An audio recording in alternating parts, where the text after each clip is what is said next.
ناظرین، ہم یہ بھی دیکھتے ہیں کہ حدیث رسول سے امت کے مسلم علماء نے بہت استفادہ کیا، جن میں فقہا بھی ہیں، محدثین بھی ہیں، مفسرین بھی ہیں، اصولیین بھی ہیں۔ یہ سب علماء حدیث سے مستفید ہوئے۔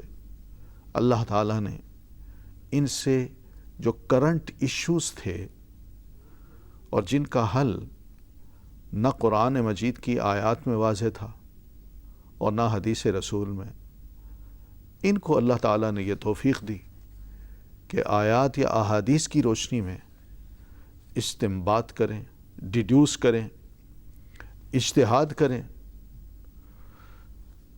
اسے انہوں نے، حدیث کو ان علماء نے دین کا بنیادی ستون قرار دیا اور اسلامی قانون کا، شریعہ کا دوسرا اہم رکن بنایا۔ ناظرین، اس حدیث کی وجہ سے ہم یہ بھی دیکھتے ہیں کہ مسلم علماء میں جہاں علمی وسعت آئی، وہاں ان میں توسع، براڈنس، یہ بھی دیکھنے میں آئی۔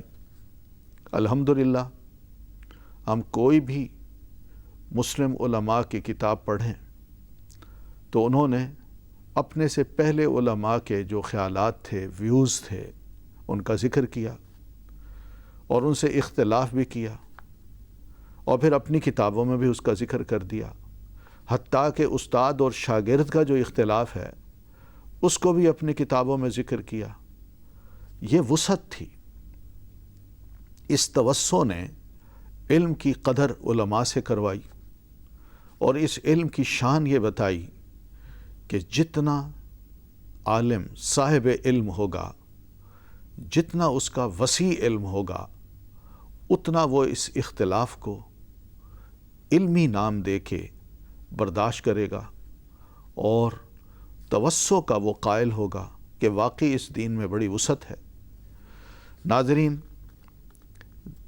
دین کے اس اہم رکن کی اس قدر اہمیت ہماری تاریخ میں ملتی ہے کہ مسلم علماء اس کی خدمت میں لگے بھی، اور انہوں نے بے شمار علوم صرف حدیث رسول سے ریلیٹڈ جو تھے ان کو متعارف کرایا۔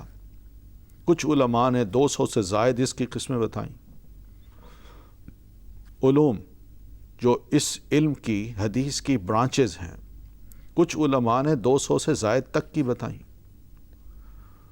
اور کچھ علماء نے کوئی برانچ بھی ایسی نہیں تھی کہ جس پر کوئی نہ کوئی کتاب نہ لکھی ہو۔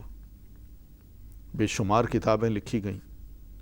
یہ ساری خدمت اس حدیث کی گئی اس پوری تاریخ میں، اور صرف اس وجہ سے کی گئی کہ دین کے حدیث رسول ہم مسلمانوں کی روحانی غذا ہے، اخلاقی غذا ہے، ادب و آداب کی غذا ہے، ہماری معاشرت کی غذا ہے، ہماری معیشت کی غذا ہے، ہماری گھریلو زندگی کی غذا ہے، ہمارے رشتہ داری اور تعلقات کی غذا ہے۔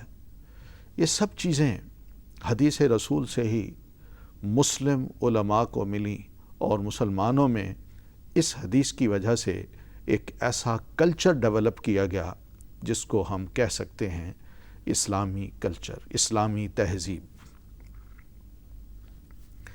ناظرین، جہاں حدیث نے اس قدر مسلمانوں کو فائدہ پہنچایا، وہاں ہم یہ بھی دیکھتے ہیں کہ کچھ اپنے لوگ تھے اور کچھ پرائے، غیر، ان کے لیے حدیث رسول سوہان روح بن گئی۔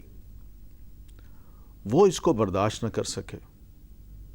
کچھ نے عقل پر پرکھا اور بہت سی صحیح احادیث کا انکار کر دیا، جیسے قرآن مجید کے بہت سے معجزات جو قرآن مجید میں ہی بیان کیے گئے، جس طرح ان کا انکار کیا، اسی طرح عقل کی بنیاد پہ بہت سی صحیح احادیث کو جو اتھینٹک تھیں ان کا بھی انکار کر دیا، اس لیے کہ وہ احادیث ان کی سوچ کو یا لاجک کو قائل نہ کر سکیں۔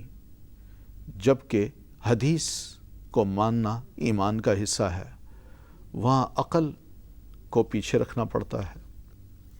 ناظرین، ہم اسی طرح یہ بھی دیکھتے ہیں کہ ہماری تاریخ میں جو مختلف فرقے بنے، ان میں خاص طور پر معتزلہ اور خوارج، انہوں نے بھی احادیث کو ایک طرف کیا عقل کی بنیاد پہ یا اپنی سختی کی بنیاد پہ، اور پھر آج سے تقریباً 300-400 سال پہلے مستشرقین نے بھی، اورینٹلسٹ نے بھی اس میں بڑی دلچسپی ظاہر کی اور بہت سی احادیث کا مطالعہ کر کے، تاریخ حدیث کا مطالعہ کر کے انہوں نے کتابیں لکھیں۔ ان کتابوں میں جہاں بہت سے سوالات اٹھائے گئے، وہاں ضرور کچھ نہیں بلکہ بہت سے تعصبات کا بھی دخل ہو گیا اور احادیث کی تحریف کی گئی، ڈسٹارٹ کیا گیا، اور اس ڈسٹارشن سے حدیث کا معنی و مفہوم بھی بدل ڈالا۔ یہ کتابیں، ان کے آرٹیکلز خوب چھپے، بہت چھپے، اور ہمارے علاقوں سے، مسلم علاقوں سے جو نوجوان وہاں پڑھنے گیا، وہ ان کی تحریروں سے جہاں بہت سے متاثر ہوئے، بہت سوں کی آنکھیں بھی کھلی، انہوں نے بھی ان کے جوابات تلاش کیے۔ جنہوں نے جواب دیے، انہوں نے حدیث کی محبت سے سرشار ہو کر دیے۔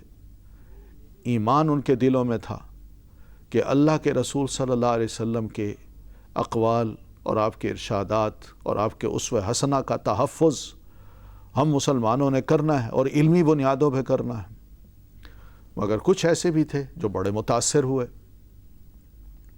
اور یہی متاثرین بعد میں بہت کچھ لکھتے رہے، اور لکھنے کے لیے ایسے متاثرین کے پاس کوئی نئی چیز نہیں تھی، بلکہ انہی کی بات تھی، مگر الفاظ ان کے تھے۔